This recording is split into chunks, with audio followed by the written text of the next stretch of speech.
Esto es Subterfuge Radio. Bienvenidas y bienvenidos a una nueva entrega de Simpatía por la Industria Musical. Esta especie de enciclopedia sonora empeñada en recabar testimonios y experiencias de los que conformaron y conforman el entramado de la industria de la música y aledaños, desde distintos puntos de vista, puestos y perspectivas. Nuestro invitado de hoy lo ha vivido desde diferentes trincheras, arrancando en un momento en que la industria era poderosa, autónoma y exclusivamente dependiente de sus propias decisiones. Hoy ha cruzado el charco para verla desde la perspectiva de la tecnología y la distribución digital de contenidos. Un placer, pues, recibir hoy en el estudio Alfonso Santiesteban, de la calle Almirante, a la palabra y al testimonio de Carlos Ituiño. Bienvenido, Carlos. Muchas gracias, Carlos. Un placer. Ya sabes que bueno, hablábamos antes de que lleva ya 175 programas y, bueno, pues toda la gente que ha pasado por aquí, que me ha contado tal, pues que sepas que una de las cosas que más me han dicho es: ¿no has traído todavía Ituiño? Bueno, pues eso es muy de agradecer por la gente que te lo ha comentado. Sí, así que... Pero bueno, también me viene bien porque así he tenido la oportunidad de escuchar todos los que han venido, me han precedido, que han sido todos muy buenos. Qué guay. Y he de decirte que para esta entrevista me he autodiagnosticado de memory,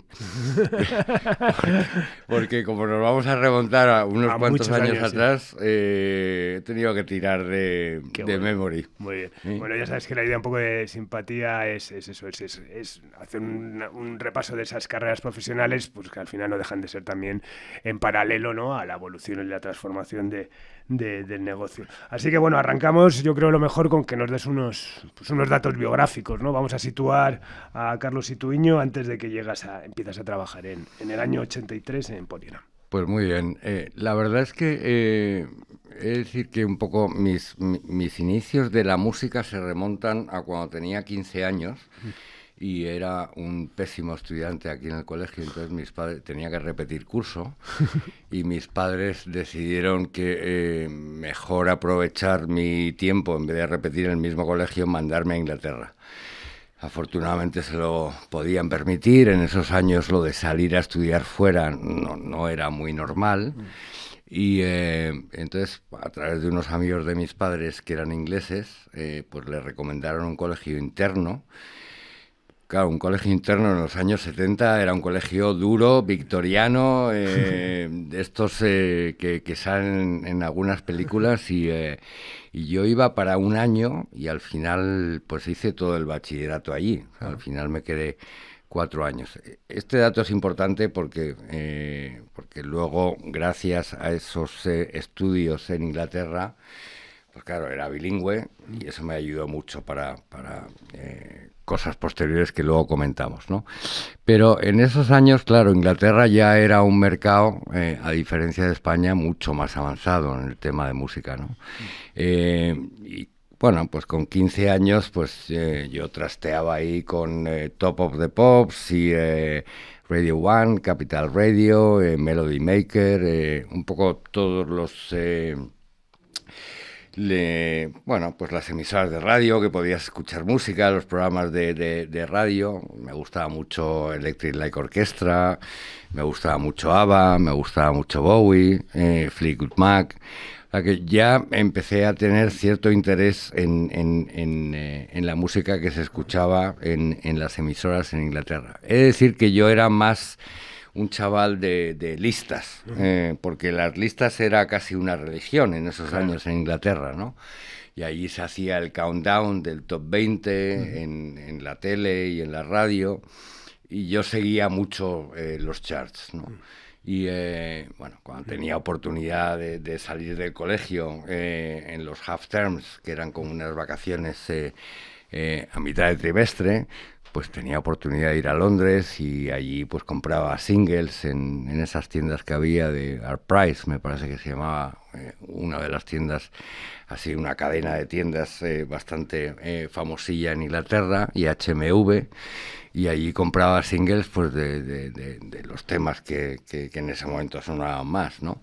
Y luego efectivamente había un sitio que era el sitio el sitio de mi recreo, como decía Nacho Vega, donde, bueno, pues veíamos la tele, jugábamos al billar y había un jukebox, y en el jukebox estaban todas las novedades que se iban refrescando todas las semanas, con lo cual estábamos muy al día de esos singles que iban conformando esas listas del top 20, top 40, ¿no? ¿Y en qué momento ves que te quieres dedicar a la industria? Porque vuelves a España, sí, ¿no? Luego ya cuando vuelvo, pues decido un poco qué carrera hacer.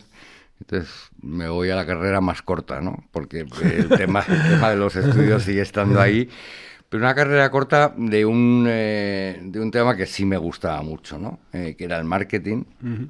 Entonces me voy a ESIC y allí en 3 años me licencio de marketing. Uh-huh. Y después de salir de ESIC, realmente sigo un poco involucrado en la escucha de música y tal.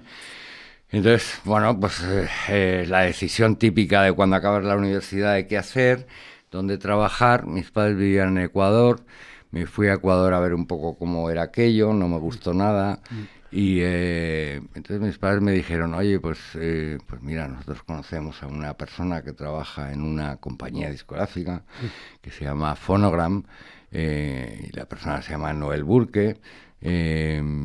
Pues si quieres manda un currículum a Noel, nosotros le llamamos y le decimos que eres hijo nuestro y a ver si te puede ayudar un poco, sí, ¿no? Y efectivamente, bueno, como yo no tenía muy claro qué hacer, pues mandé el currículum a Phonogram, a Noel, y tuvieron que pasar varias semanas o algunos meses incluso hasta que me contestara.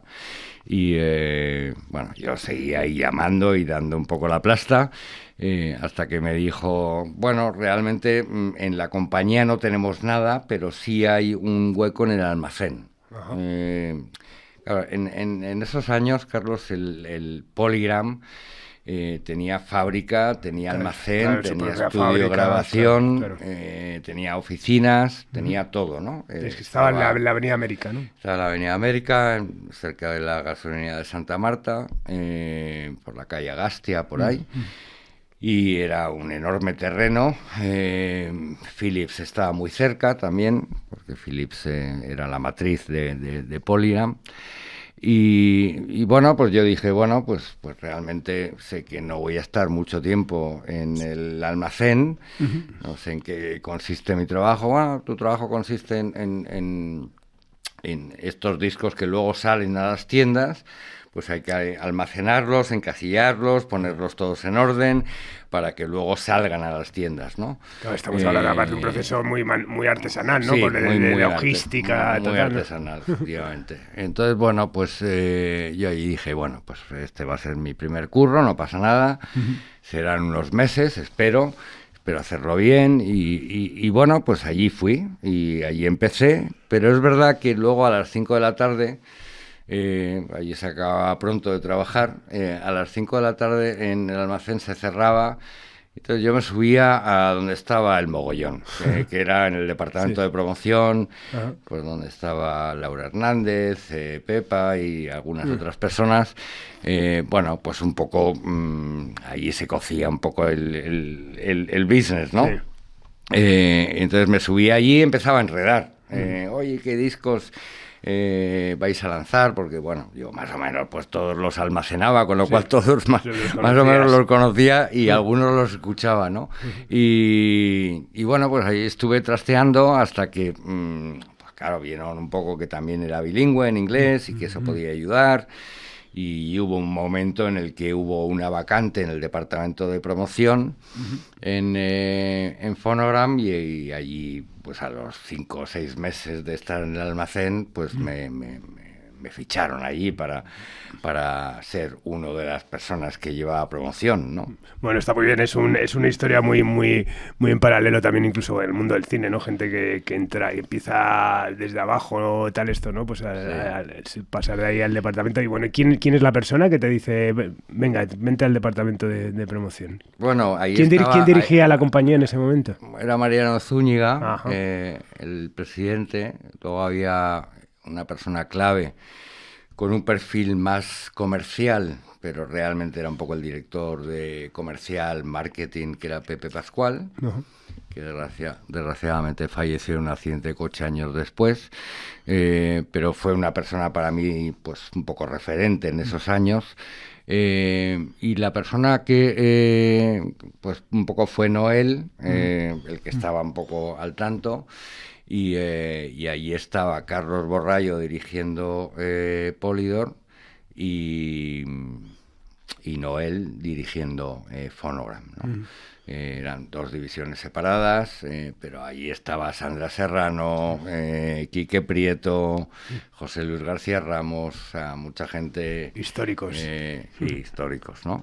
Y bueno, pues allí empecé un poco, recuerdo mi primer single, que era un grupo inglés, se llama B-Movie, que es el primer disco que promocioné, y bueno, pues en esos años pues eran... Pues un poco, estamos hablando del 83, 84, pues Donna Summer, Status Quo, la banda sonora de Flashdance, Elton John, Kiss... Y un momento a nivel local importante, porque, joder, me imagino que era una compañía, porque estábamos hablando en el avión que te pedí, Azul y Negro, Nacha Pop, Miguel Ríos... Sí, Miguel estaba ya por ahí desde hacía años y era un poco pues la bandera, claro. Junto con Azul y Negro, que también producido por Julián Ruiz, tuvieron su momento. Que era un grupo mítico, que siempre era la sintonía de la Vuelta Ciclista a España. Sí. Y la verdad es que por eso fue uno de los motivos por los que vendió muchos discos, ¿no? Sí. Pero estaba Secretos, Nacha Pop... Bueno, pues había el referente nacional, aunque en Polygram la verdad es decirte que siempre el producto local no ha sido el protagonista, ¿no? Porque había tanto producto internacional de tantos sellos que se habían ido adquiriendo a lo largo de los años, que el producto internacional era espectacular. ¿Y todo ese producto internacional se fabricaba o se importaba? Se importaba fabricado, sí, ya, ¿no? Sí, vale. Sí.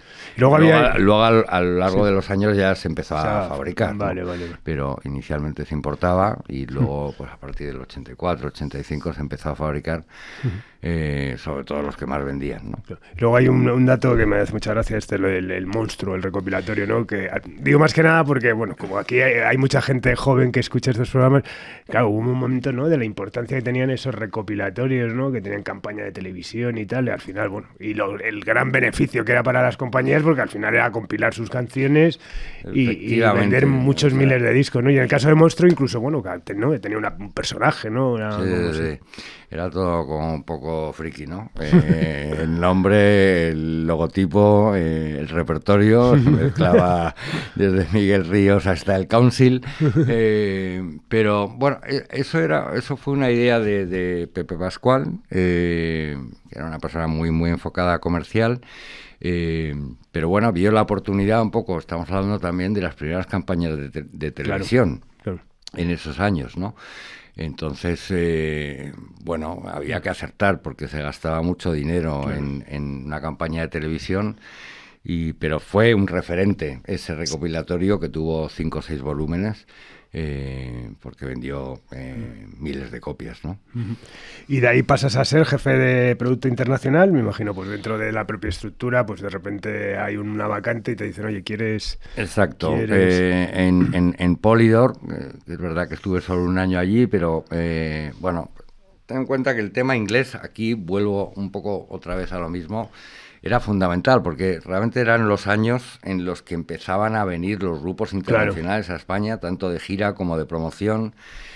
Entonces... el mercado crecía, empezaba a haber espacios de televisión donde se podían tal. O sea, en los años 80 el mercado creció de forma espectacular, ¿no?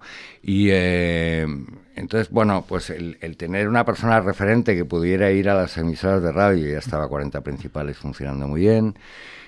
Pero bueno, había montones afortunadamente en esos años, pues la diversidad de locutores de radio y la segmentación que podías hacer de los discos que trabajabas en radio, pues era muy enriquecedora, ¿no? Porque había muchos programas, muchos locutores de referencia.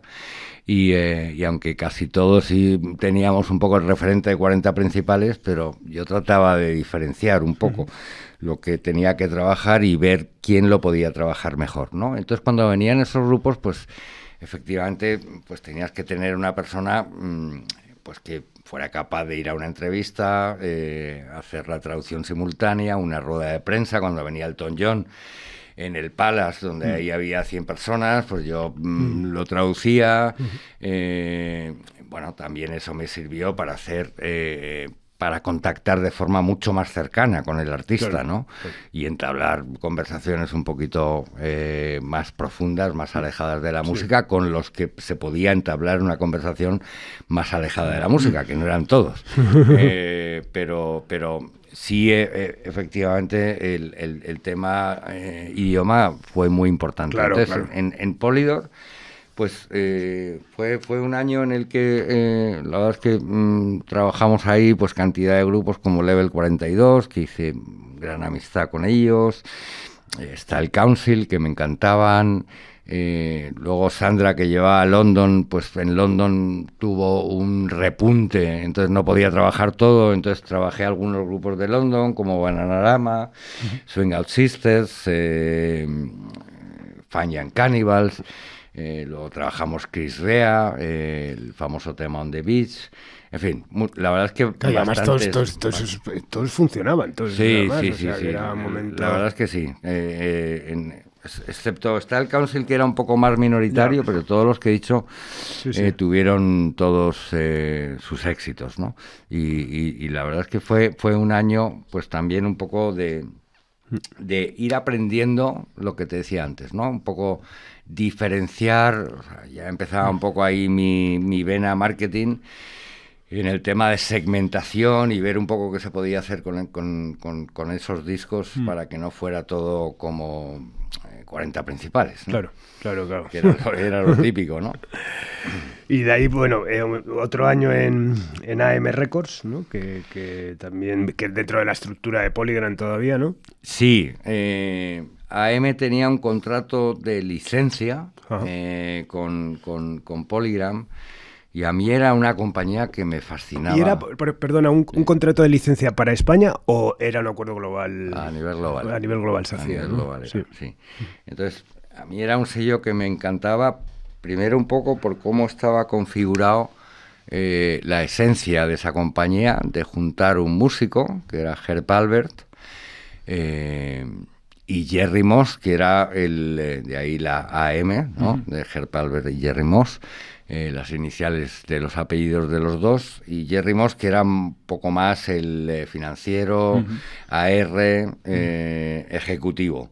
Y entre los dos había una relación maravillosa y una simbiosis estupenda, y aquello fue pues un poco la semilla para que aquel sello funcionara de una forma pues primero muy bonita, de forma muy natural, y luego con un gusto a la hora de elegir artistas también muy importante. Mucha personalidad.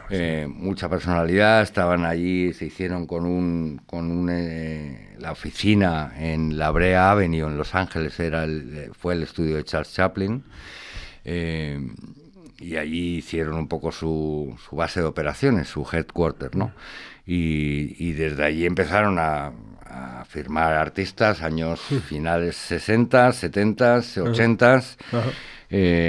Y la verdad es que yo tenía un poco más, cuando empecé en AM, en Polygram, tenía un poquito más de libertad, ¿no? Creo que dependía de Polydor, me parece, de Carlos Borrallo, pero Carlos me dejaba hacer. Y claro, pues también en esos años la verdad es que los grupos que tenía que trabajar, pues los grandes éxitos de Police, pues era maravilloso. Fue la separación de Sting de Police y el inicio de Sting, de su carrera en solitario. Supertramp, que está al final de su carrera, Bryan Adams, que estaba en mitad de su carrera y arrasaba, Janet Jackson, bueno, cantidad de grupos que la verdad es que funcionaban muy bien, y luego hubo otros que ahí sí un poco me atribuyo un poco el éxito, porque eran artistas o grupos que, bueno, pues en su país de origen, que casi todos eran de Inglaterra, pues funcionaron bien, pero no funcionaron bien en otros países, ¿no? El caso de Sam Brown, que tuvo un éxito en España brutal, con un tema que se llamaba Stop, y sobre todo un artista inglés, se llamaba Black, que tuvo un hit brutal, que se llamaba Wonderful Life, que es una canción que ha sido versionada 50.000 veces por muchos grupos, y es verdad que aquí hicimos un trabajo especialmente con mucha dedicación, y fue un enorme éxito. Recuerdo un gran musical en Valencia con Luis Merino en la Alameda con 100.000 personas, porque fue número 1 de 40 principales. Hicimos una versión en castellano de ese tema. Otro artista, Susan Vega, también con el famoso Luca, que también hicimos una versión en castellano. La verdad es que el tema de hacer versiones en castellano, que no era muy normal en esos años, era como una herramienta de marketing que sirvió mucho para que muchos de estos artistas hicieran una carrera. Pues claro, Latinoamérica todavía no era un mercado, era un mercado muy emergente, ¿no? Claro. El mercado de habla hispana era España. Claro. Entonces, bueno, pues con Susan Vega hicimos un enorme éxito de Luca. Immaculate Fools, que fue otro grupo como muy personal, que trabajé, que fue maravilloso trabajar con ese grupo. También España fue su segundo mercado después de Inglaterra. Bueno, de hecho el cantante vive ahora en Galicia. ¿Ah, sí? Sí. No, la verdad es que les fui a ver hace poco. Hicieron una gira, les vi en la Riviera, como hace 3 o 4 años. Y bueno, ya no era lo mismo, pero las canciones perduran. Sí, hombre, sobre todo el hit, ¿no? Es un poco esa la canción total. Mítica. Chris de Burgh fue otro maravilloso artista que con The Lady in Red, que también fue. La verdad es que en esos años trabajando AM, me di cuenta de la importancia de que esas visitas a España eran muy importantes, porque cuando se venía de promoción, efectivamente luego había un impulso en las ventas. Claro. Y me di cuenta de la importancia de hacer una cierta relación personal con esos artistas y darles algo más, porque esos artistas hacían giras promocionales por toda Europa, ¿no? Claro. Entonces, venir a España, ir a Italia, a Francia, Alemania, era un poco lo mismo, mismos periodistas, Entonces, intentaba que fuera algo diferente, ¿no? Entonces, pues, por ejemplo, intentaba que su tiempo libre, el poco que tuvieran, fuera especial, ¿no? Por ejemplo, con Janet Jackson, pues cuando te mandan el Telex, porque en esos años era el Telex, ¿no? De todo lo que había que hacer, todo lo que no había que hacer, de lo que al artista le gustaba, de lo que no le gustaba, de lo que podía comer, lo que no podía comer, el agua que había que poner en el hotel, que normalmente era siempre el agua francesa esta Evian. La cara. Casi todos los artistas pedían, había que poner ese Evian. Bueno, pues con Janet Jackson dijo, bueno, como hay un día libre, pues a esta señora le gusta mucho, a esta chica, le gusta mucho montar a caballo. Bueno, pues afortunadamente yo era un fan del caballo y montaba mucho. Y entonces le llevé, le dije, oye, Janet, el día de libre vamos a ir a un sitio y vamos a ir a montar a caballo. Ah, maravilloso, Carlos, qué buen plan. algo diferente, Sí. ¿no? Normalmente cuando un artista tiene tiempo libre no se va a montar a caballo, ¿no? Y le llevé a un centro de equitación, por decirlo de alguna manera, porque en esos años pues era un picadero de 4 cuadras y 4 caballos, y entonces le dije al dueño, oye, te voy a traer, vamos a venir el sábado con un artista muy importante. Claro, lo primero que me dijo es, dime quién es. Le digo, no te voy a decir quién es porque si no va a estar lleno de fotógrafos de todo el sábado, ¿no? Entonces va a ser un día como muy especial, quiero que sea especial para esta mujer. Y claro, pues el recogimos del Palace y ¿cuál fue mi sorpresa? Que llevaba al maquillador, al peluquero, al guardaespaldas, a todo el séquito. Y le dije, Janet, ¿va a montar a caballo toda esta gente? Porque es que no hay caballos, hay 5 caballos. Y entonces, bueno, al final llegamos allí y fue todo como mucho más cercano y todo más controlado. Y pasamos un día maravilloso en el campo montando a caballo. Luego este hombre, el del picadero, me montó ahí una merienda de tortilla de patata, puso lomo, jamón, todo lo que no me dijeron que no podía comer esta mujer porque era vegetariana, pues ahí había ibéricos que se los zampó como si no hubieran mañana. Ahí te das cuenta un poco las cosas que luego vienen y tal. Por ejemplo, con Sting, pues cuando vino a hacer a Noeta y Montjuic en la gira, pues le gustaba mucho el tenis, pues jugamos un partido de tenis maravilloso en el Tenis Barcelona, porque sé que le gustaba mucho el tenis, yo jugaba al tenis, pues quiero decir que al final trataba de que cada visita fuera especial y aportara algo diferente, ¿no? Qué bueno. Y esto me lleva luego al siguiente paso, porque este acercamiento con los artistas fue fundamental para mi siguiente paso en la carrera. Exacto, que es a modo de reconocimiento, ¿no? Empiezas la aventura internacional, ¿no? Sí. Te ofrecen ir a París, ¿no? Como marketing manager de AM Records. En un momento eso que estaba, Polygram ya estaba negociando incluso la compra de AM. La verdad es que, pues yo creo que sí hice un buen trabajo allí en AM, en Polygram, y los artistas hablaban un poco de mí. Entonces, pues hubo una vacante en las oficinas centrales de Europa, que estaban en París, y allí, buscaron un director de marketing, me llamaron. La verdad es que fue una llamada muy sorpresiva, porque no me esperaba para nada que me iban a llamar de internacional para ofrecerme un puesto tan relevante como era la coordinación de todo el departamento de marketing para toda Europa. Toda Europa. Y sobre todo que era un cambio muy radical. Claro. Primero porque yo no hablaba francés, bilingüe en inglés sí, pero francés nada. Pero daba igual porque al final la oficina era todo inglés y todo el idioma que se hablaba. Pero luego el país, pues tampoco había estado nunca en un país francófono, ¿no? Pero me encantó estar 3 años en París. Y luego el trabajo, que no tenía nada que ver. Tú en un departamento de jefe de producto en un país, pues al final trabajas lo que viene del centro de repertorio. Claro. Y si viene un éxito, pues tu misión es que sea un éxito en ese país, y si no viene un éxito, tu misión es intentar que sea un éxito, ¿no? Pero aquí era todo un trabajo más de estar muy cerca de los centros de repertorio, especialmente UK y Estados Unidos, porque la oficina de Londres de AM era muy importante y había mucho repertorio de Inglaterra, y toda la coordinación un poco con la oficina central de esos países, de Inglaterra y de Estados Unidos, de todos los planes de marketing, que luego posteriormente se hacían con los responsables de sellos de cada país. Pero tenías que estar en contacto con el management de ese artista, con el artista, con los ARs de Inglaterra y Estados Unidos especialmente,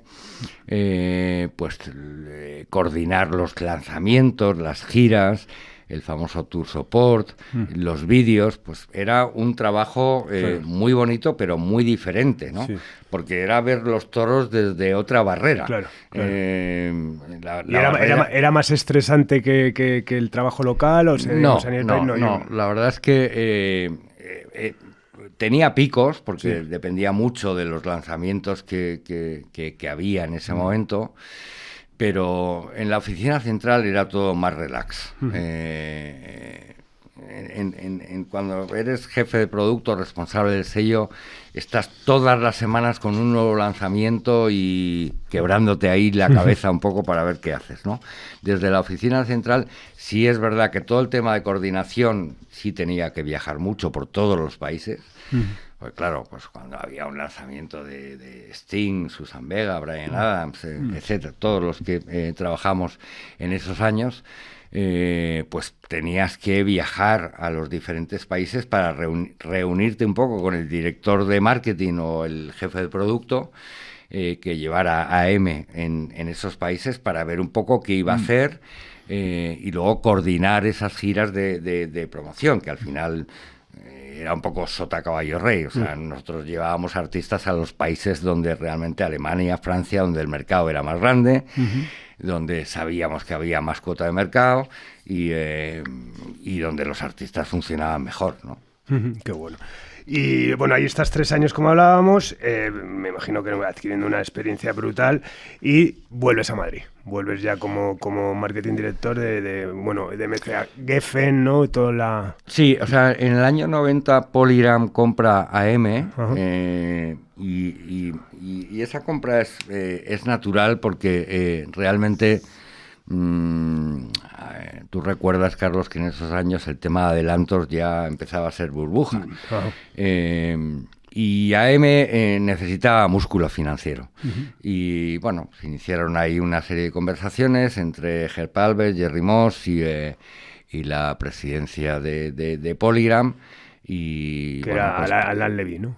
Alain Levy llega después, un poquito más tarde. Vale. Y además eso fue uno de los motivos de disputa que tuvieron Jerry Moss y Herb Alpert con Polygram. La llegada de Alain Levy fue un poco caótica para AM, porque esta compra de AM se hizo con Dick Asher, que era el presidente de Polygram, que era muy cercano a la filosofía de AM, con lo cual les dijeron, oye, vosotros os tenéis que quedar aquí 2 años y bueno, pues seguir un poco al frente de todos los lanzamientos hasta que ya deis un paso al lado, ¿no? Pero todo eso se precipitó con la llegada de Alain Levy. Alain Levy no era del gusto de Herb Alpert y Jerry Moss, tuvieron muchas disputas y la verdad es que ese paso atrás pues se produjo de forma mucho más precipitada y violenta, ¿no? Con lo cual, pues se cerraron las oficinas de París y todo se integró dentro de Polygram. Y bueno, pues yo volví a Madrid, pero claro, me volví a Madrid, pero en Polygram no había ningún sitio. Entonces, curiosamente, estamos hablando, creo recordar que del año 92, pues recibo una llamada de José María Cámara y me cuenta que hay un nuevo proyecto en BMG de una licencia, como antes hablábamos de AM, que era MCA Geffen, que había llegado a un acuerdo con BMG para ser licenciado en toda Europa, ¿no? Y que necesitaban una persona que llevara el sello MCA Geffen.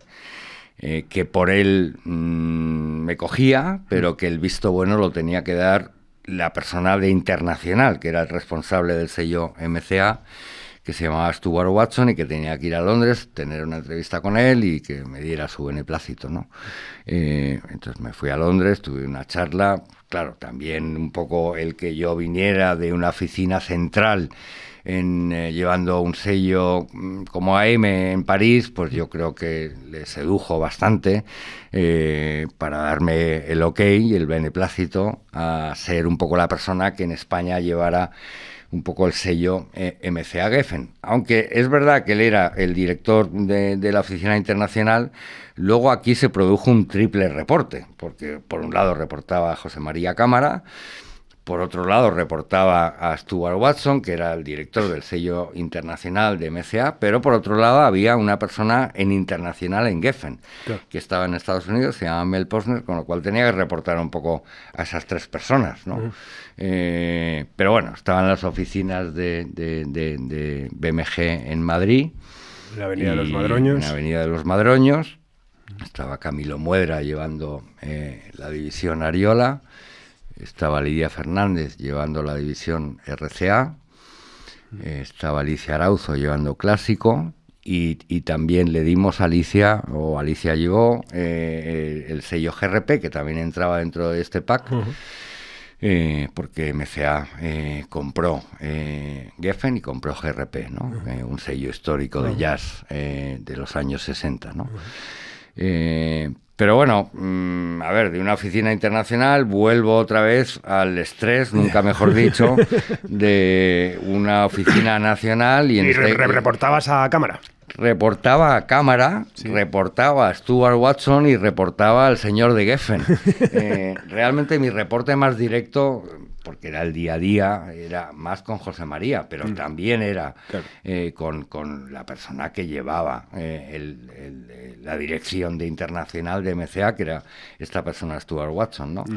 Pero bueno, o sea, con José María tuve una relación amor-odio maravillosa, como muchísima gente de la que ha pasado por aquí, más de amor que de odio, es decir, porque para mí José María, y luego cuando hablemos un poco de referentes lo voy a comentar, pero para mí ha sido un referente, porque para mí ha sido primero una persona que me enseñó muchísimo, un visionario, un tipo con la cabeza súper bien puesta, un tío con una pasión brutal, un ejecutivo que ha defendido el gremio de la industria como nadie, porque realmente ha luchado por todos los intereses de la industria. Tú lo sabes porque has coincidido con él en muchas reuniones de AFIBE, pero realmente es una persona que ha impregnado ese sello tan personal y esa lucha contra la piratería y tal, ¿no?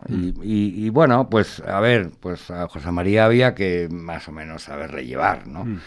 Es verdad que yo tenía cierta independencia en Ariola, porque era una licencia, con lo cual un poco toda la parte de marketing dependía de mí, toda la parte de promoción dependía de mí, pero la parte de distribución, pues era y ventas, era y presupuesto, pues era un poco terreno de BMG, ¿no? Pero sí tenía más libertad a lo mejor que otros directores de marketing o jefes de producto que había ese momento en la compañía. Y ahí viví pues las famosas reuniones de los viernes, que han sido muy comentadas en tu programa, y las reuniones de los lunes, que no han sido tan comentadas en tu programa, pero que realmente pues era porque era otro día de la semana, y por eso no son comentadas, porque los viernes te quieres ir a casa, claro, ¿no? Claro. Pero los lunes que eran reuniones de programación y tal, bueno, o sea, los que trabajamos en Internacional teníamos que llevar el Billboard perfectamente estudiado como si fuera un libro de historia, claro, desde la primera página hasta la última, y si no sabías que Mary J. Blige estaba el puesto 95 de las listas de Black Artist, bueno, te llevabas dos collejas. O sea, que esas reuniones de los lunes también eran muy especiales. Pero bueno, las del viernes eran súper especiales. Bueno, llega un momento que, bueno, MCA se independiza, ¿no? O sea, a nivel mundial. Sí, te voy a contar, porque realmente en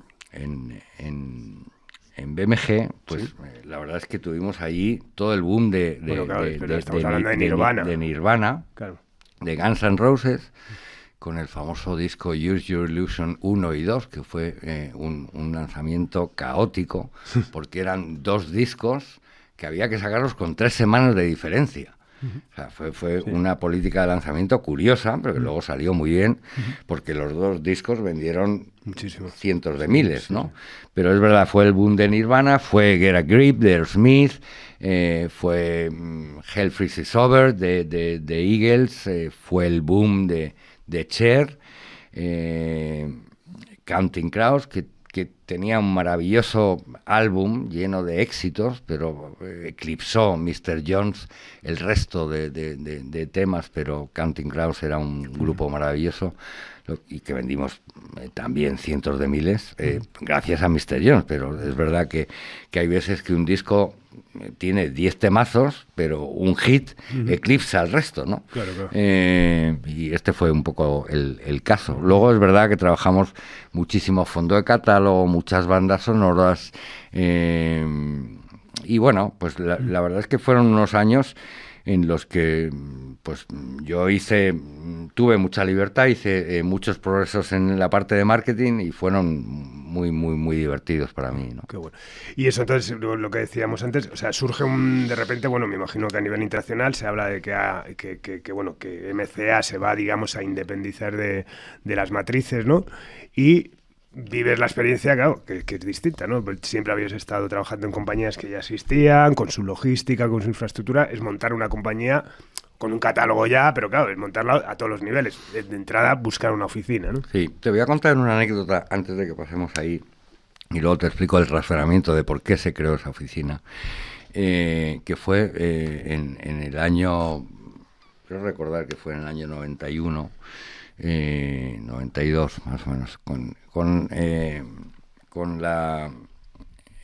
lanzamiento de Nevermind de Nirvana, que tenía el famoso tema Smells Like Teen Spirit, pues que fue un boom en Estados Unidos y en todo el mundo.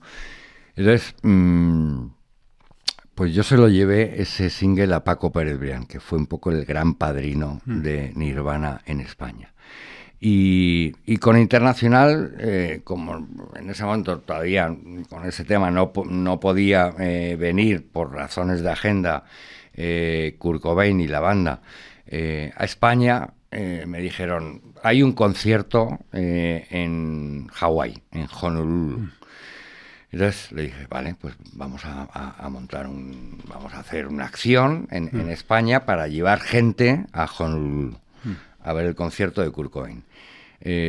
Finales del 91, ¿no? Justo en el lanzamiento de Smells Like Teen Spirit. Entonces me senté con Paco Pérez Brián y le dije, oye Paco, ¿por qué no hacemos un concurso? Y bueno, pues vas poniendo el tema, porque a él no era nada forzado, le encantaba, le entusiasmaba Nirvana. Siempre vio un poco el potencial que tenía ese grupo, ¿no? Incluso antes de salir. Antes de tener ese éxito, ¿no? Entonces me dijo, perfecto, pues hacemos un concurso y llevamos a un concursante, el ganador, ganadora en este caso, ¿no? Entonces, bueno, pues fuimos a Honolulu en un viaje larguísimo, 20 y pico horas, y allí estaba Paco y una ganadora de este concurso que hizo súper fan de Nirvana. Y fuimos allí a Honolulu, asistimos a un concierto maravilloso de Kurt Cobain y de Nirvana.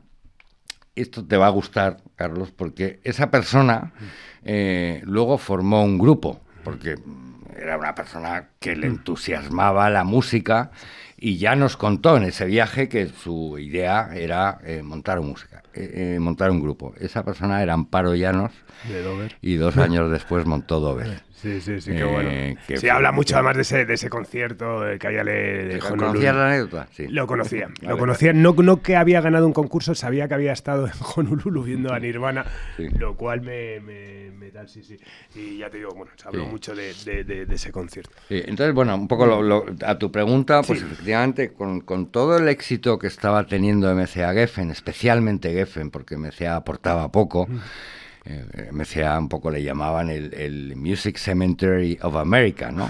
Las siglas eran como el cementerio de la música americana porque había, lanzamientos muy de música antigua y, bueno, era un Bobby Brown, era un poco Tom Petty, era un poco lo más tal, ¿no? Entonces, efectivamente, con todo el éxito, pues en MCA decidieron que era momento de seguir con esta licencia de BMG, pero que ciertos países tuvieran una estructura propia. Y hubo 6 países en Europa, entre ellos España, que se nombraron un poco para independizarse ya de BMG en cuanto a estructura propia, excepto en distribución y ventas, que lo iba a seguir haciendo BMG, pero teníamos que se tenía que buscar oficina, equipo, etcétera.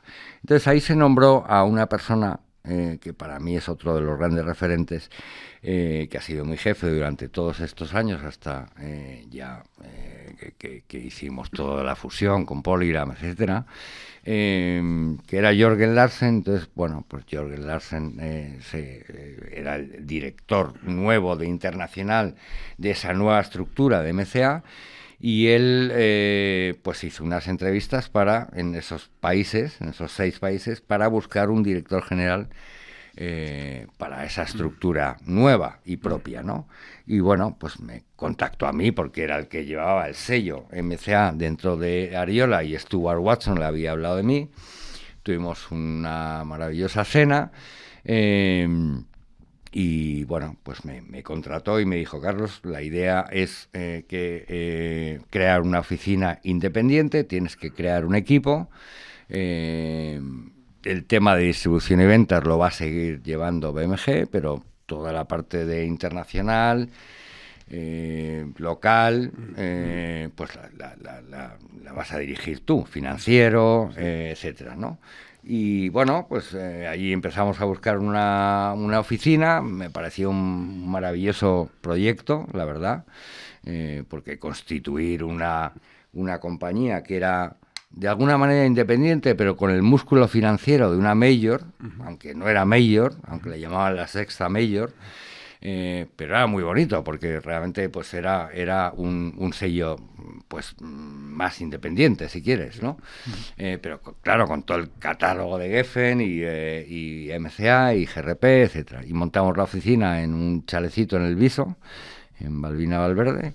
Y bueno, pues ahí arrancamos, pues un 4 de abril del 94, y un día después se nos muere Kurt Cobain. Kurt Cobain, joder. Sí, porque con Kurt Cobain yo tengo anécdotas de cuando vino ya de gira por Bilbao, que tuvimos que llevar a Courtney Love a Las Cruces, al hospital, porque se ponía de parto. Luego dio a luz en Estados Unidos, pero ya le habíamos conocido un poco, y la verdad es que todos presagiábamos un poco lo peor, ¿no? O intuíamos que tenía un final cercano, ¿no? Porque bueno, pues se flirteaba mucho con un mundo oscuro, ¿no? Pero bueno, que fue un shock abrir una oficina, y al día siguiente la estrella principal, ¿no? Era la estrella principal, ¿no? Pero es verdad que sacamos ahí el MTV Unplugged, que fue todo un éxito, ¿no? Y bueno, comienza la expansión de MCA Geffen por el mundo, también Latinoamérica, ¿no? Se empiezan a abrir oficinas. Sí, o sea, inicialmente esos 6 países tuvieron mucho éxito, y fruto de ese éxito, porque claro, cuando hablamos un poco de lo de Rosana, que luego, si quieres, hablamos un poquito más en detalle, es verdad que para nosotros, que éramos un equipo joven, nuevo, con un hambre brutal de éxito, pues formamos un equipo éramos una piña, éramos 8, 9 personas, no éramos más, ¿no? Pues estaba Rosa Bañó, estaba José Puig, estaba Alicia, estaba José Antonio García en promo, estaba José Luis García Ramos en estratégico. Cogimos a Jesús Ortiz en AR, Manuel Peña se incorporó un poquito más tarde ya para el tema de ventas. O sea, éramos una piña y teníamos hambre de éxito. Entonces, no es casual que todos los países que abrieron tuvieron en esos primeros años un gran éxito, ¿no? Pues de los países escandinavos nos vino Aqua, de Alemania nos vino Rammstein, de Italia nos vino Biagio Antonacci.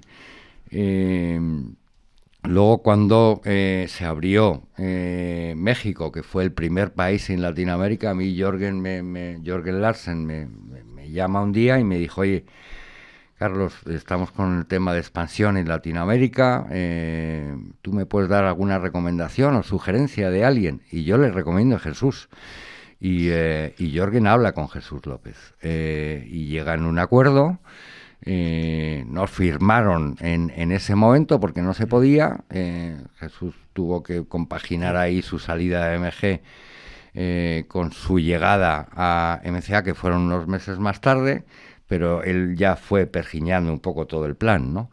Pero el primer país que se abre fue México. Yo recuerdo que fui allí como 4 o 5 semanas a echar una mano al director general que había. Pero luego ya cuando Jesús entra y empieza a abrir países, pues un poco con siguiendo el hilo de este hambre de éxito, pues de México nos llegó Molotov.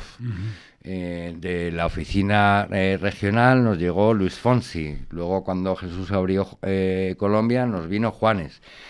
Es decir, que realmente fueron unos éxitos propios de una gente que tenía muchísimas ganas de hacerlo bien, porque para nosotros cada lanzamiento que teníamos en MCA lo queríamos hacer de una forma especial, ¿no? Y yo creo que lo conseguimos, porque cada lanzamiento era especial. También trabajamos el fondo de catálogo de una forma espectacular, hasta que llegó el gran momento de producto local, que antes de Rosana vino Raimundo Amador, que fue un poco el primer fichaje que hizo Jesús, y con Raimundo, pues que era, a ver, un artista que venía de pata negra, de un mundo un poco más... de nicho. De nicho, sí. Exacto. Pues hicimos un mainstream ahí, porque con el álbum Gerundina, con Ay qué gustito para mis orejas, Bolleré y todos los éxitos que sacamos de Raimundo, conseguimos sonar en todas las emisoras potentes, ¿no? Sí. Y luego vino toda la colaboración que nos inventamos ahí con B.B. King, que fue maravilloso juntar esos dos talentos que no hablaban ni patata de inglés y el otro de español, pero hablaban el idioma de la guitarra y de la música, ¿no? Porque tenía mucho duende los dos, ¿no? Bueno, y Rosana, ¿no? Entonces llegó Rosana, sí. Rosana fue un exitazo bestial. Sí, Rosana fue espectacular, vino de la mano de Antonio Pérez Solís, que me dio esa maqueta, y fue curioso porque esa maqueta pues era guitarra y voz, y coincidió que yo tenía una convención en Florida y me llevé esa maqueta de viaje y la escuché una y otra vez. Me encantó su voz, me encantó la forma de componer, y cuando llegué a España de la convención, pues le dije a Antonio que para mí eso era un fichaje claro, que quería conocer al artista. Nos fuimos a comer, Rosana y yo, y le dije: Rosana, maravillosa maqueta, lo que sí te pido es que me dejes trabajar este lanzamiento a mi manera. Y entonces me dijo: Carlos, tú mandas. Claro, para ella ya fichar en la MCA era todo un éxito. Y dije: es que lo vamos a hacer un poco de forma diferente. Y es verdad que hicimos ese lanzamiento, ahí apliqué un poco toda mi intuición de marketing, y fue muy diferente porque realmente no fue un disco que se lanzara de forma inmediata, sino que quise crear como un buzz, como un ruido, como un ambientillo, antes de sacar ese disco. Y entonces se me ocurrió hacer 8 semanas en Libertad 8, que fuera ella a tocar, porque la gran magia de Rosana era verle en directo con guitarra y voz, y un corista que había. En Libertad 8 pues cabían 50 personas. Pero todos los jueves cerré Libertad 8 para 10 semanas, y entonces, claro, pues evidentemente los influencers del momento, no son los de ahora con internet, pues eran pues gente de la tele, gente de la radio, gente del mundo de la literatura, periodistas. Entonces, cada semana llevaba 2 o 3 influencers diferentes, ¿no? Desde un Gabilondo, Gemma Nierga, Manuel Hidalgo, Rafa Rever, que estaba en Cadena 100, bueno, cantidad de gente que fue haciendo un boca a boca espectacular. Y cada semana la bola de nieve se iba haciendo más grande, ¿no? Paralelamente hubo ahí otro movimiento que se hizo, en MCA, que fue a hablar yo fui a ver a José Antonio Avellán, que ya estaba en Cadena 100, con un show de morning que estaba arrasando, que era el show de la jungla, que ya había trabajado algunos éxitos de MCA y de Geffen, y le dije, José, tengo algo que creo que te va a entusiasmar. Entonces le di esa maqueta, y entonces me dijo, ¿me dejas que lo haga a mi manera? Claro, yo le había pedido a Rosana qué tal, pues le dije, por supuesto, ¿cuál es tu manera? Y él se entusiasmó de una canción, de una balada que se llamaba Si tú no estás aquí. Y entonces, bueno, pues fue poniendo ese tema a todas horas, porque la verdad es que era un bombardeo, sin decir quién era el artista. Entonces, allí se originó en la emisora un colapso en la centralita de llamadas todos los días, y la bola de nieve se fue haciendo más grande y más grande. Bueno, por hacértelo corto, le dije, Rosana, creo que estamos preparados para el lanzamiento. Claro, el lanzamiento de un disco normal, nuevo, de un artista nuevo, pues a lo mejor pones en el mercado 5.000 copias, ¿no? Pues que aquí pusimos 150.000 copias la primera semana, por el ambiente, por ese buzz que te comentaba, que había generado, ¿no? Porque todo el mundo quería comprar ese disco que sonaba en Cadena 100, o esos influencers habían hecho su trabajo, y la verdad es que habían creado un ambiente espectacular con ese lanzamiento, ¿no? Y fue un boom, o sea, fueron 2 millones de copias de un primer artista, de las cuales 700.000 fueron en Latinoamérica y 1.300.000 en España.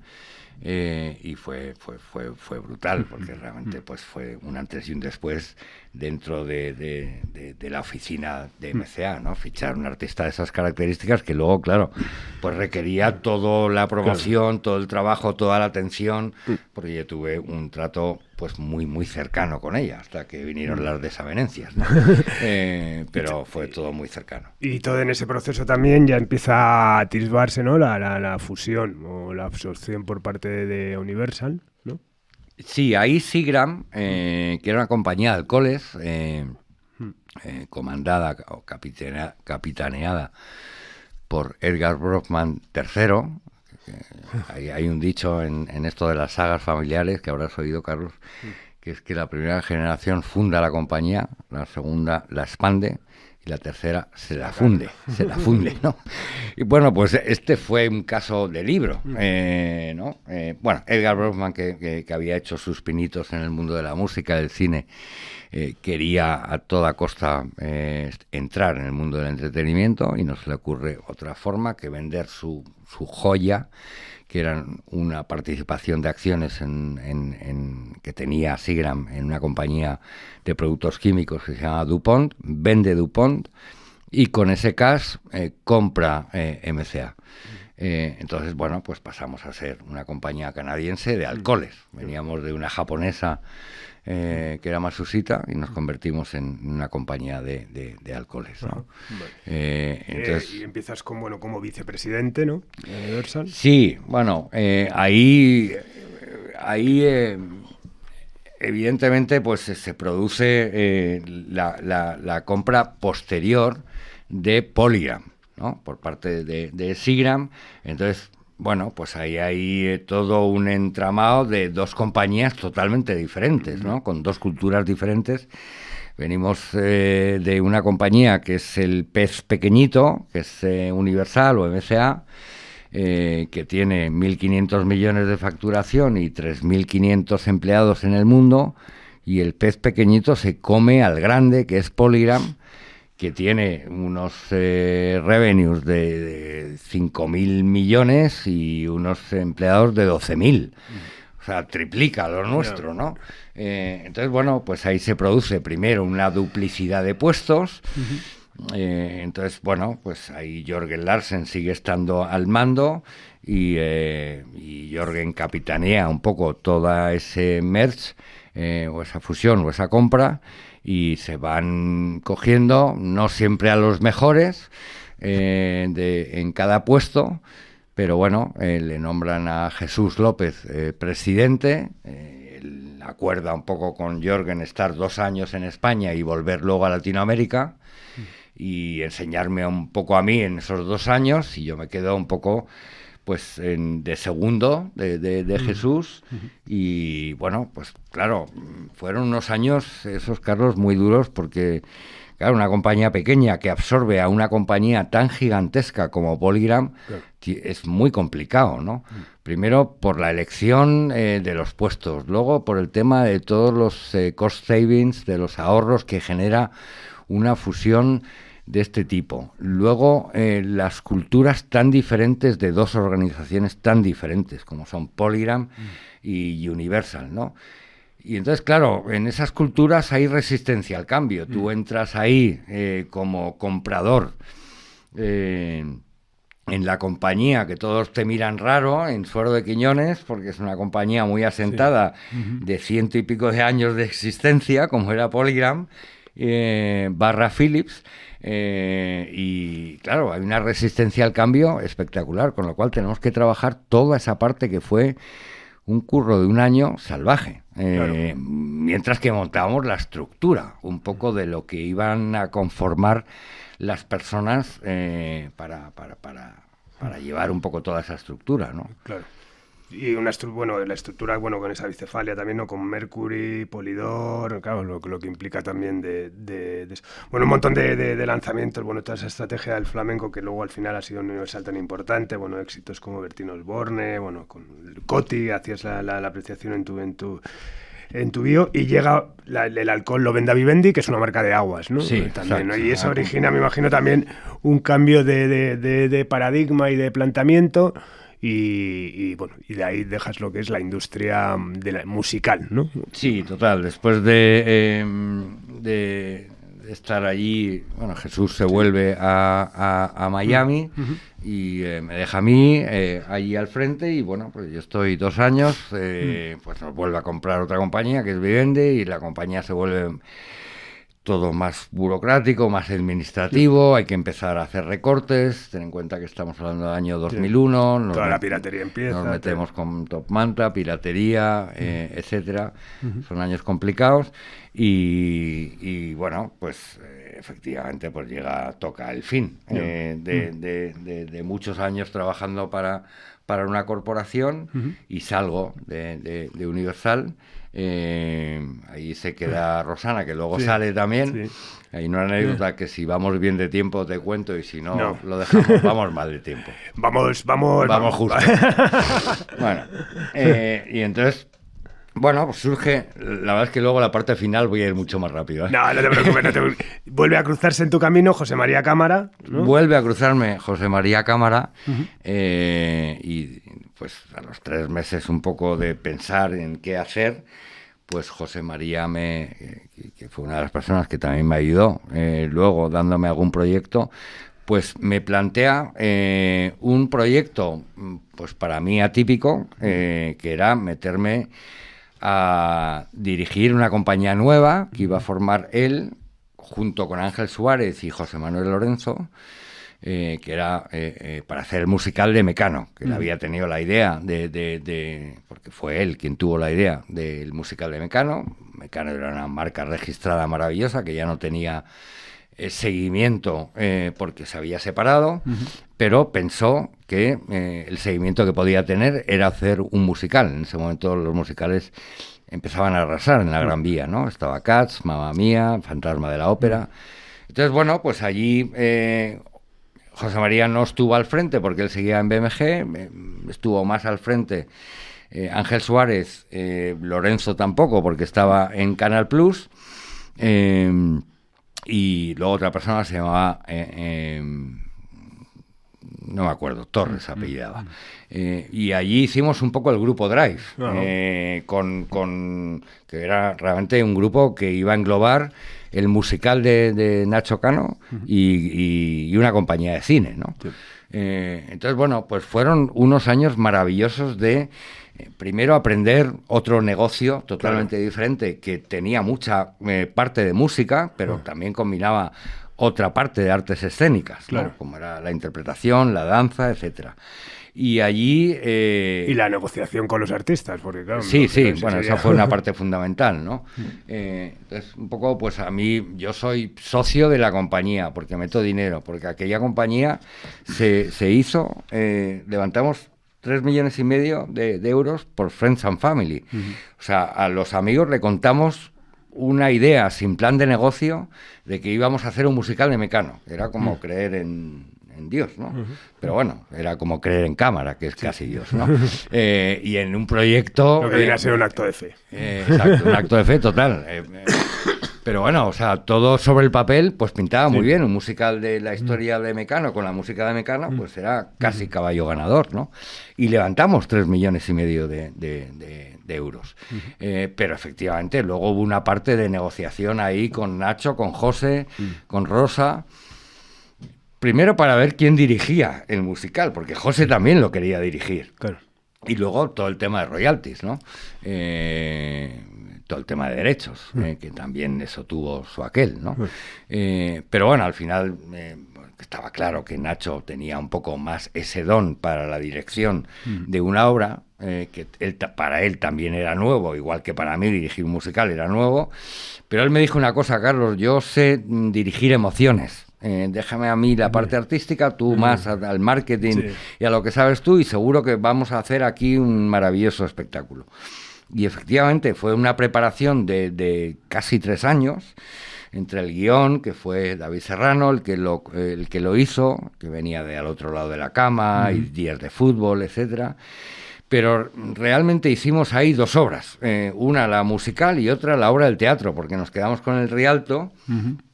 Y había que acondicionar el Teatro Rialto, y ahí nos gastamos otros 2 millones de euros para acondicionar un teatro que estaba en ruinas.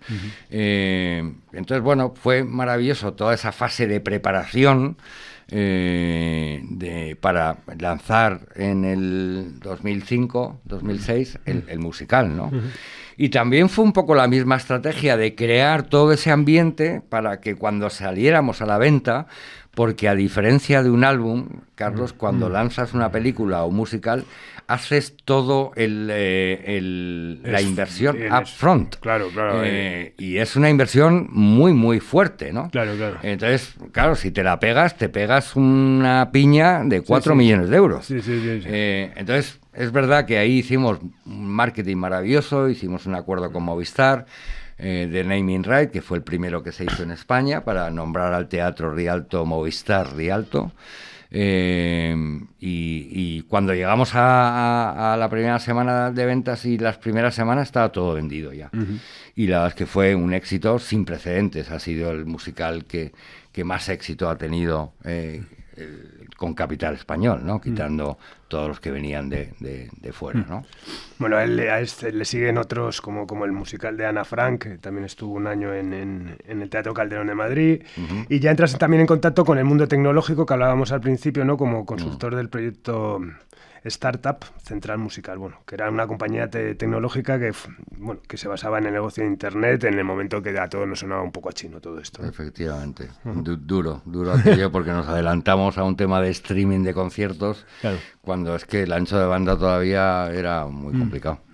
Y luego se materializa también en el proyecto YouFest, que tuvo un par de años bastante... Sí, YouFest fue otra fricada. Sí, pero tuvo una repercusión enorme. Ahí me proponen también ser socio consultor de un nuevo proyecto que estaban poniendo en marcha 2 personas. Me uno al proyecto en el año 2012 y aquello pues era un poco aprovechar un movimiento que había en Internet, como era YouTube, que todavía en el año 2012 no había reventado. O sea, justo estábamos en el Gangnam Style, que consiguió 1.000 millones de visualizaciones y fue el inicio del K-pop.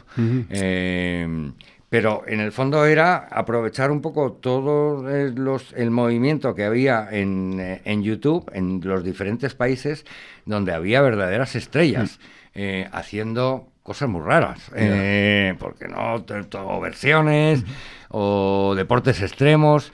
Entonces quisimos ahí un poco combinar como unas olimpiadas de la generación YouTube en un evento, en un festival, y bueno, pues conseguimos cierta repercusión, porque es verdad que combinamos ahí grupos tipo Primal Scream, Underworld, con todos los frikis de YouTube, ¿no? Pero lo hicimos en el Matadero, había 4 escenarios, o sea, que yo fue un poco una idea precursora, ¿no? Totalmente. Cerramos acuerdos con El Hormiguero, que también nos hizo ahí todo un calentamiento del proyecto de forma espectacular, y fue un poco mi primera conexión con YouTube. Luego acabaría siendo más protagonista de esa plataforma, ¿no? Bueno, después de la aventura de YouFest, eso, pues consultoría, management, etcétera, ya interesándote en el mundo tecnológico, del streaming, como veíamos, como todos cayendo en las redes de las escuelas de Music Business para dar masterclass, como en tu caso en el SAE Institute, hasta el día de hoy, que eres me imagino un día se pone en contacto contigo el Republic Network, que es en pleno boom donde, bueno, como yo aquí hablo como compañía, ¿no? Al final recibimos los inputs de todos los distribuidores digitales y de repente aparece alguien que se dedica exclusivamente a YouTube, ¿no? Sí, efectivamente, en el año 22, en enero del 22, o sea, hace nada, pues se pone en contacto conmigo Jorge Gálvez, que es el fundador de esta compañía, que a su vez había fundado él justo antes de la pandemia, o sea, era una compañía muy nueva, junto con otro socio. Y bueno, pues ellos siempre se han dedicado al mundo editorial, al mundo tecnológico, y vieron una oportunidad dentro del tema de derechos de YouTube, porque ellos siempre se han constituido como una compañía tecnológica, pero socios preferentes de YouTube, y realmente siendo socios preferentes de YouTube vieron una oportunidad en esa plataforma, que no es lo mismo el mundo Spotify, Apple, Amazon, que el mundo YouTube, porque los derechos no tienen nada que ver, ¿no? Entonces, ahí vieron una oportunidad para gestionar, monetizar un poco todos los derechos de los canales de YouTube, de los creadores de contenido, y fueron montando pues una estructura que a día de hoy ya tiene 40 personas, o sea, el crecimiento es espectacular. A mí me cogieron el año 22 como country manager para España y Portugal. Yo monté un equipo maravilloso que a día de hoy sigue conmigo, porque es verdad que hay una parte editorial dentro de la compañía que lleva de una forma maravillosa Eva Santamaría. Pero bueno, estamos dentro del mundo YouTube, donde pues hay ciertos nichos de mercado que funcionan mejor, como es el urbano, el flamenco, y ahí estamos muy activos fichando cosas urbanas y flamencas y infantil también, porque hemos cerrado un acuerdo con Cantajuegos maravilloso. Bueno, y se queda, bueno, claro, Cantajuegos además en YouTube fueron bestiales. Sí. Se queda mucho dinero sin repartir, sin justificar. Ahí en YouTube hay bolsas negras como la hay por ejemplo, siempre se ha dicho la comunicación pública, en las compañías de gestión. Sí, hay un black box de YouTube, pero fundamentalmente bueno, también un poco como las entidades de gestión, por metadata mal realizada, por derechos no reclamados, porque como te digo, YouTube hay que conocerlo bien para reclamar todos y cada uno de los royalties que van asociados a la subida de un vídeo, y hay mucha gente que esto no lo controla bien. Entonces cuando se pierden esos derechos o esa metadata no está bien subida, pues eso va a un black box de YouTube y se tiene más o menos un periodo de un año para que se reclame. Si no, va a las bolsas de YouTube. Bueno, y súper interesante. Bueno, pues para terminar, Carlos, me gustaría, eso es la pregunta recurrente a la que has hecho ya alusión antes, ¿no? ¿Quiénes han sido o son o quiénes son tus referentes en el negocio de la música? Pues para mí hay dos grandes referentes y luego hay, si quieres, hacemos un pequeño apartado de gente que admiro, ¿no? Para mí, mis dos grandes referentes, uno ya lo he comentado antes, que es José María Cámara, que ya he comentado un poco antes todas las fortalezas que tiene y pues para mí ha sido mi gran maestro y una persona para mí generosa, porque que conmigo fue particularmente, me ayudó mucho y fue muy generoso. Otro, Jørgen Larsen, que fue mi jefe, mi gran jefe en toda mi aventura internacional, la mayor parte de los años. Un estilo de management totalmente diferente al de Cámara, de delegar mucho más, dejar hacer, etcétera, pero también me encantó trabajar con él y se portó muy bien hasta que dejé Universal. Y luego gente que admiro en la industria por muchas razones, desde superación personal a trayectorias exitosas, a mujeres valientes y visionarias. Pues la primera que me viene a la cabeza es Rosa Lagarrigue, que fíjate que nunca he trabajado con ella, pero no lo tuvo nada fácil, fue la primera gran mujer en cambiar un poco todo el estilo de management, un poco de la industria, lo mismo que Guy Mercader fue pionero en el tema de promotor, sí. Pues Rosa lo fue en el mundo del management, ¿no? Mujer luchadora, inspiradora y aunque nunca trabajé con ella, me hubiera encantado, pues la considero una mujer valiente y una persona que admiro mucho, ¿no? Otra persona es Domingo García, que para mí es otra persona inspiradora, tampoco he trabajado mucho con él, pero un enorme luchador y una persona que ha interpretado siempre el papel que le ha tocado jugar y es un conocedor del mundo de la promoción como nadie y es una persona que ha desarrollado la marca personal como nadie y es una persona que yo admiro mucho por todo el recorrido y la trayectoria que ha tenido, ¿no? Y su forma de interpretar la promoción, ¿no? Que a todos nos ha enseñado. Otra persona es Andrés Ochaíta, que también es una persona que admiro mucho porque es una persona que se reinventó y le han seguido muchos, ¿no? En su escuela de esa reinvención, ¿no?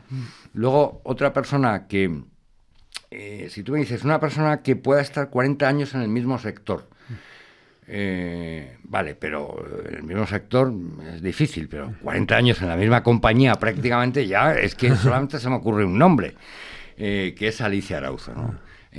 Alicia es una persona que se ha sabido adaptar a todos los cambios y mira que ha habido cambios en la trayectoria de Alicia de una forma envidiable porque ha sobrevivido y se ha adaptado perfectamente a todos esos cambios.